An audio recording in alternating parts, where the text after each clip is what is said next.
Engineering for better, to serve you better more.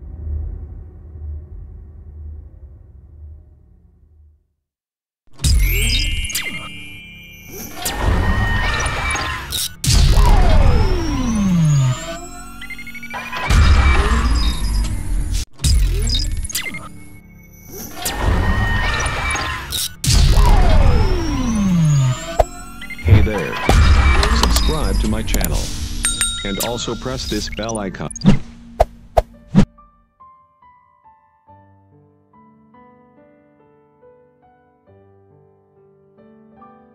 Sistem tata udara gedung atau TUG, pembahasannya mengenai AC atau air conditioner. Dalam materi kali ini khusus akan membahas sistem chiller dan VRF atau VRV.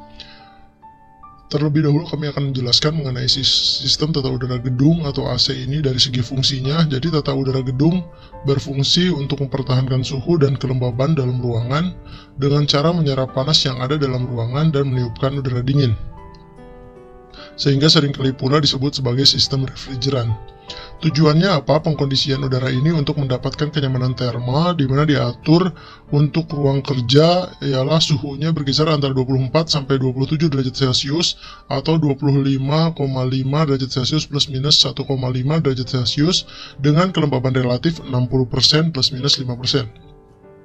Sedangkan untuk ruang transit seperti lobi dan koridor suhunya lebih tinggi sekitar 27-30 derajat Celcius atau 28,5 derajat Celcius plus minus 1,5 derajat Celcius. Ketentuan ini diatur di SNI nomor 6390 tahun 2011 tentang konservasi energi sistem tata udara pada bangunan gedung. Kita lanjut ke sistem tata udara gedung atau AC itu sendiri. Ada beberapa sistem yang umum dilaksanakan di Indonesia. Pertama ialah sistem chiller atau biasa disebut sistem sentral dan dibagi dua sistem, ada water cooled chiller dan air cooled chiller. Terus sistem yang kedua ada sistem VRF atau VRV, variable refrigerant flow, dan sistem yang ketiga ialah sistem split atau sistem yang paling umum digunakan di rumah-rumah tinggal. Menentuan sistem tata udara gedung ini dipengaruhi oleh beberapa faktor, diantaranya fungsi bangunannya serta skala bangunannya, apakah bangunan itu besar atau kecil, status kepemilikan bangunan, apakah bangunan untuk digunakan sendiri atau disewakan, serta penggunaan daya dan maintenance atau pemeliharaan. Jadi berbagai opsi-opsi sistem tata udara gedung itu tergantung dari tujuan mendirikan bangunan itu sendiri. Lanjut kita masuk ke sistem yang pertama atau sistem sentral. Terlebih dahulu, kami akan menjelaskan mengenai water cooled chiller atau sistem pengkondisian udara sentral dengan media air sebagai media pendinginannya, sehingga dinamakan water cooled. Kita langsung ke contoh skematik diagramnya saja. Jadi misalnya ini ada suatu bangunan, kondisinya pada cuaca siang hari atau panas, ada aktivitas bekerja misalnya, maka aktivitas pendinginannya dimulai dari chiller. Jadi di chiller itu ada proses refrigeran di mana ada evaporator yang mendinginkan air. Yang tadinya dalam suhu normal diturunkan menjadi suhunya 8 sampai 12 derajat Celcius, dan air yang sudah didinginkan tersebut dikirim melalui pompa ke AHU atau Air Handling Unit. Di AHU itu, air yang tadi sudah bersuhu dingin itu akan mendinginkan coil-coil. Nah, coil itu berupa sebuah komponen dalam AHU, dan dari AHU itu akan ditarik udara bebas atau dari fresh air, sehingga ruang AHU itu biasanya berdekatan dengan grill untuk bisa menarik udara bebas. Dan udara dengan suhu normal itu ditarik ke dalam mesin AHU karena udara tadi melewati coil yang sudah didinginkan oleh air dingin tersebut, maka udara yang tadinya bersuhu normal masuk ke AHU menjadi suhu dingin atau yang lebih rendah suhunya. Suhu dingin tersebut selanjutnya didistribusikan melalui ducting atau pipa supply. Dari ducting tersebut didistribusikan ke supply air diffuser, baru ditiupkan ke ruangan-ruangan tempat aktivitas, misalnya aktivitas bekerja pada ruangan tersebut. Setelah ruangan menjadi dingin, maka nanti udara yang suhu normalnya itu ditarik oleh return air grill, balik kembali di return ke AHU, selanjutnya dikembalikan ke fresh air. Jadi ada siklus perputaran udara dari AHU ke ruangan. Nah, karena tadi air dari chiller, balik lagi ke pipa yang berwarna biru, air dari chiller itu sudah mengalami mendinginkan coil di AHU, maka air tersebut setelah melewati AHU suhunya akan meningkat. Biasanya sekitar kurang lebih 15 derajat Celcius. Air yang suhunya 15 derajat Celcius tersebut diturunkan kembali, dihantarkan ke chiller, dan di sana terjadi proses kondensasi atau perpindahan kalor. Jadi nanti ada alat yang namanya kondensor. Nah, di situ terjadi perpindahan kalor dan siklusnya terjadi terus-menerus. Nah, karena tadi air tersebut perlu didinginkan kembali, maka air tersebut akan melepaskan panasnya terlebih dahulu, dan panas dilepaskan menjadi suhunya kurang lebih sekitar 35 sampai 38 derajat Celcius. Jadi ada dua sistem pipa di sini. Nah, begitupun nanti pada lantai-lantai yang lain, jadi sistem AHU ini berjalan kurang lebih sama di setiap lantai. Nah, AHU-nya sendiri nanti tergantung pembagiannya, bisa satu lantai satu AHU atau bisa jadi satu AHU untuk melayani beberapa lantai. Balik lagi ke chiller, jadi tadi setelah airnya panas atau terjadi perubahan suhu, air yang panas tersebut dikirim yang berwarna orange ini oleh pompa ke cooling tower. Nah, inilah yang menamakan dirinya menjadi sistem water cooled chiller, di mana air tersebut didinginkan oleh cooling tower, sehingga media utama untuk sistem ini ialah air. Dan air yang suhunya tinggi tersebut didinginkan dengan proses melalui udara bebas dan fan, sehingga cooling tower ini pada umumnya diletakkan di atas gedung. Jadi air yang tadinya suhunya berkisar antara 35 sampai 38 derajat Celcius setelah didinginkan di cooling tower, maka air akan berubah atau turun suhunya menjadi suhu yang lebih normal, 26 sampai 28 derajat Celcius, dengan ditiupkan oleh fan tadi. Selanjutnya dari cooling tower, air dipompakan kembali masuk ke chiller untuk proses pendinginan berikutnya. Begitulah siklus kurang lebih di dalam proses water cooled chiller. Perlu diketahui sistem water cooled chiller atau sistem sentral ini adalah salah satu sistem yang umumnya digunakan untuk bangunan-bangunan bervolume atau berkapasitas besar, seperti mall atau pusat perbelanjaan, pabrik, gedung pertemuan, atau convention dan ballroom. Karena ruangan-ruangannya besar, tentunya memerlukan juga alat-alat yang besar seperti chiller yang ukurannya cukup besar. AHU juga lumayan besar, memerlukan ruang khusus, dan juga adanya cooling tower. Itu penjelasan mengenai sistem sentral water cooled chiller. Kita lanjut ke sistem yang kedua, ialah sistem sentral, sama-sama sistem sentral tapi dengan air cooled chiller atau proses pendinginan dengan media utamanya berupa udara, sehingga namanya air cooled chiller. Jadi tadi sama, terjadi suhu panas misalnya pada siang hari, ada aktivitas di ruangan atau bekerja, maka chiller di sini beda dengan sistem yang sebelumnya, diletakkan biasanya di atas atap. Jadi chillernya itu karena tidak ada cooling tower dan chillernya itu langsung berhubungan dengan udara bebas di atap, terjadi proses pendinginan air, dan dari chiller tersebut air yang sudah dingin dipompakan ke FCU. FCU ini fan coil unit, sebenarnya fungsinya sama dengan AHU tadi, ada komponen-komponen pendinginan dan air dingin sebagai media tadi ditiupkan udaranya melalui coil, sehingga udara yang didistribusikan akan dingin. Jadi ini tuh versi kecil dari AHU.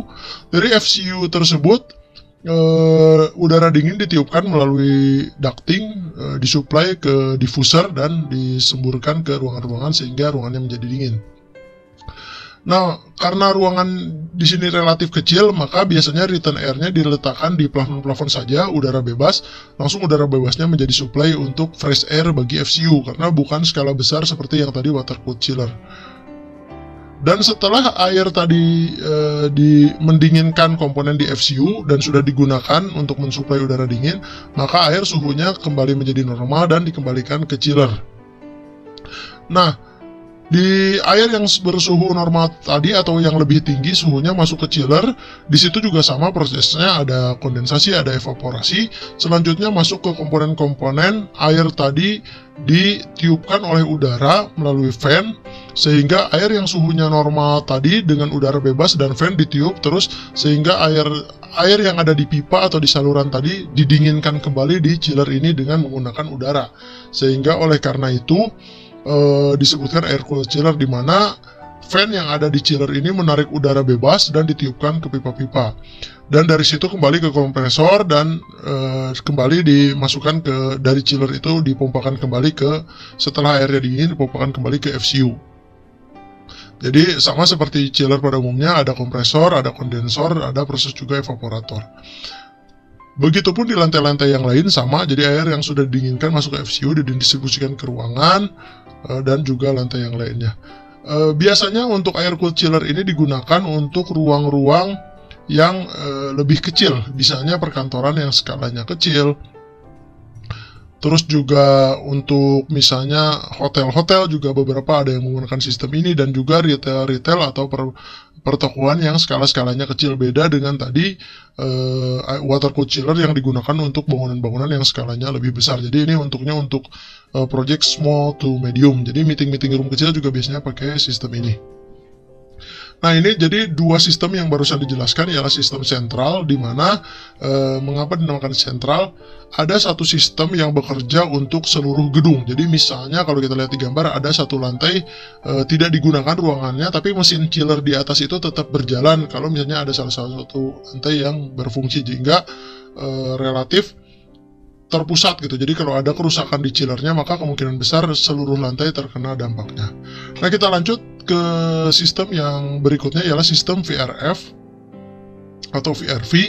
VRF sendiri sebagai informasi ialah terjemahannya Variable Refrigerant Flow, sedangkan VRV yang umum digunakan untuk brand tertentu itu ialah Variable Refrigerant Volume. Ini hanya perbedaan istilah saja, secara fungsinya sama. Jadi intinya di sistem ini ada fleksibilitas dalam mengatur suhu dan pengkondisian udara untuk ruang-ruang tertentu. Jadi mirip dengan AC split, sehingga jumlah pendinginan atau refrigerannya bisa diatur sedemikian rupa dan ada fleksibilitas dalam mengaplikasikannya.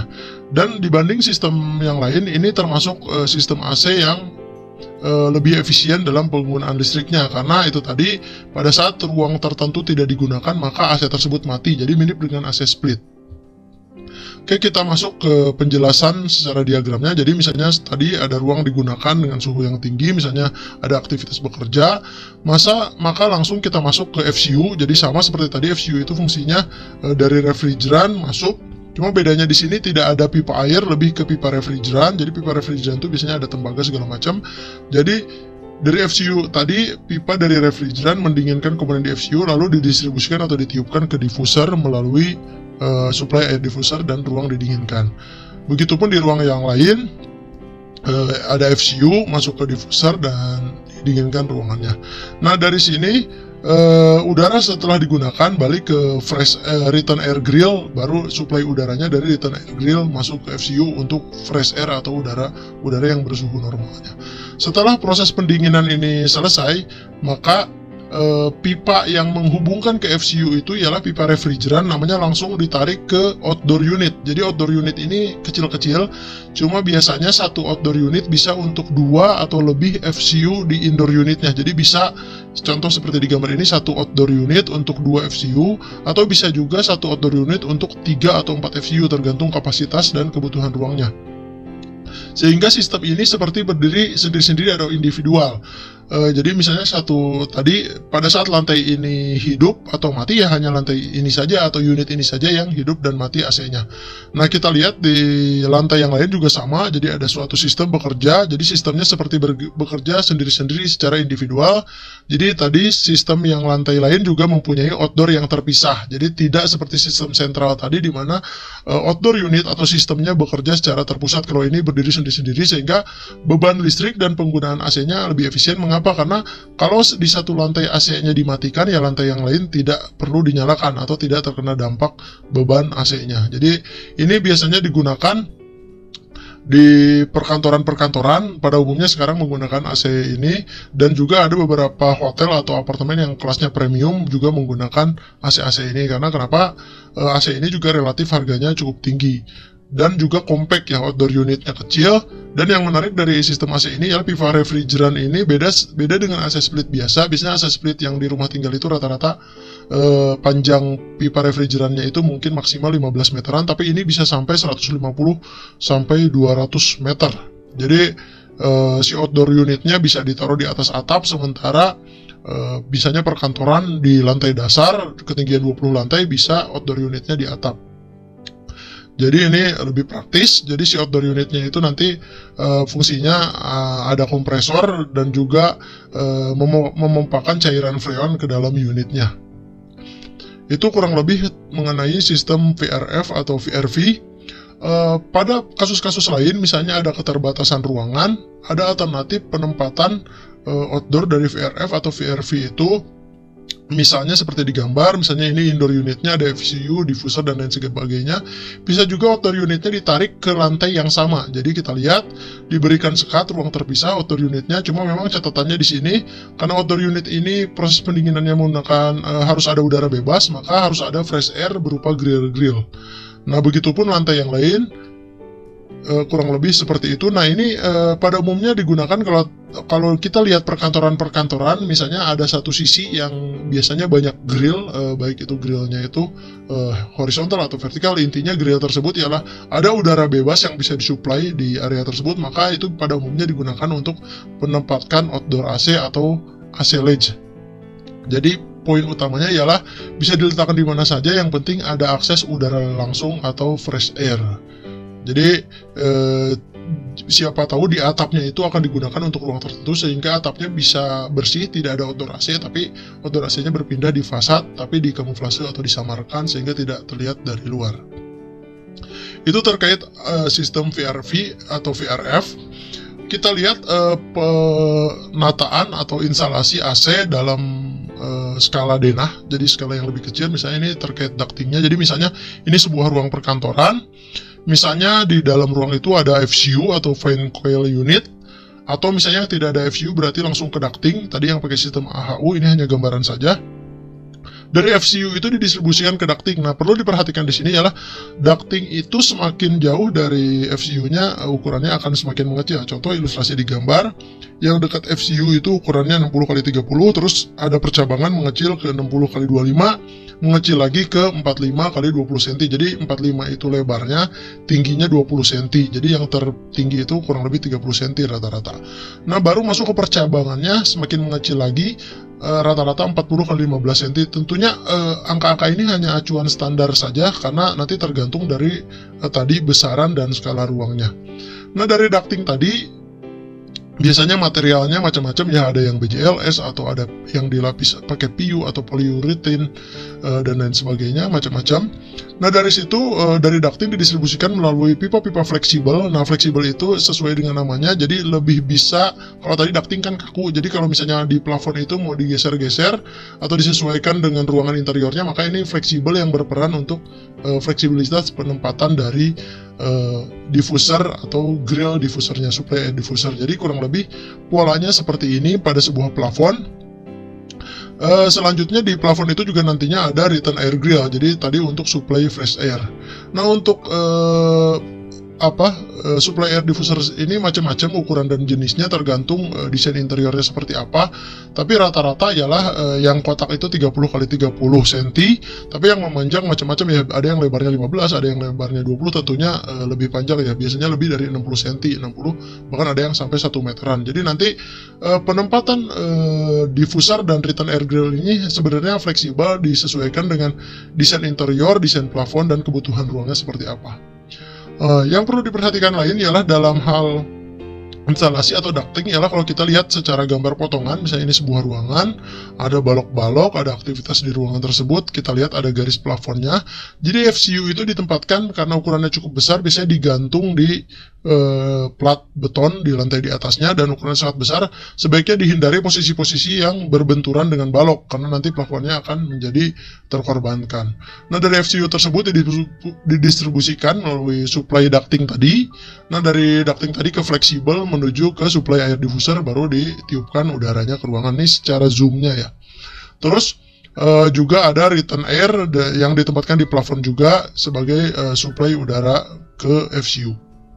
Nah, yang perlu diperhatikan di sini ialah misalnya dalam perencanaan sebuah ruang kantor ialah ketinggian plafon. Jadi kalau kita lihat tinggi plafon dan di atas ada tinggi balok, maka kita harus bisa memperkirakan tadi dengan informasi bahwa ducting itu rata-rata ukurannya sampai 30 sentian dan adanya diffuser, maka kita harus memperhatikan ketinggian lantainya. Misalnya sebuah kantor, misalnya pengennya tinggi plafonnya 3 meter, maka harus dicek, oh ada ducting kurang lebih 30 ditambah diffusernya itu mungkin 10 atau kurang lebih anggaplah tambahan 40 cm, terus anggaplah baloknya tingginya bisa sampai 70 atau 80 cm tergantung bangunan bentangannya seperti apa. Sehingga dalam perencanaan plafon ini harus diperhatikan juga perencanaan floor to floor dari lantainya dengan memperhatikan sistem AC sentral atau dengan sistem ducting ini, sehingga biasanya kalau perkantoran itu rata-rata ketinggian lantai ke lantai atau floor to floornya 4 atau 4,2 meter rata-rata itu tadi, karena ada balok, ada ducting AC dan ada juga rangka plafon, sehingga nanti didapatlah plafon dengan ketinggian yang diharapkan. Biasanya kalau perkantoran tuh minimal kalau di Jakarta itu 2,8 sampai rata-rata 3 meteran. Itu terkait yang harus diperhatikan oleh arsitek. Jadi kalau kita simpulkan hubungannya atau concern arsitek dengan sistem tata udara, terutama AC sentral dan VRF ini seperti apa. Jadi pertama kita harus menyediakan area-area seperti chiller, area untuk cooling tower. Jadi chiller itu biasanya di basement ya, untuk yang water cooled chiller. Terus yang sistem water cooled chiller juga ada cooling tower. Terus ada outdoor unit untuk VRF dan VRV. Tadi bisa di atas atap, bisa di lantai-lantai tempat AC-nya sendiri, jadi ada ditutup pakai grill. Jadi nanti ini tergantung dari sistem AC yang digunakan. Terus juga di seluruh lantai harap diperhatikan penempatan pipa-pipa riser. Tadi ada untuk sistem chiller tadi ada pipa-pipa untuk supply air dinginnya tadi dan air yang returnnya. Terus ada AHU untuk sistem chiller yang water cooled chiller yang skala besar. Jadi kalau ada mall, ada gedung pertemuan atau pabrik itu biasanya ada ruang AHU yang cukup besar. Terus juga ada pipa-pipa refrigeran untuk sistem VRF atau VRV. Jadi ini ada di seluruh lantai, jadi harus disiapkan di shaftnya. Terus untuk ruang di atas plafon tadi sudah barusan dibahas, di antara plafon dan plat di lantai atasnya harus diperhatikan adanya FCU, ada ducting dan fleksibel. Fleksibel itu penghubung antara ducting dengan diffuser atau grillnya.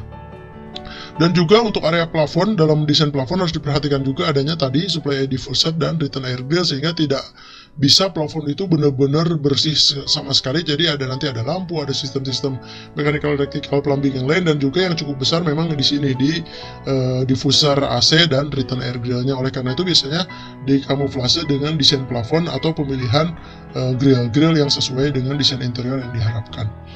Demikian penjelasan atau materi mengenai sistem AC, khususnya pembahasannya AC sentral, chiller, VRF, dan VRV. Mudah-mudahan bermanfaat.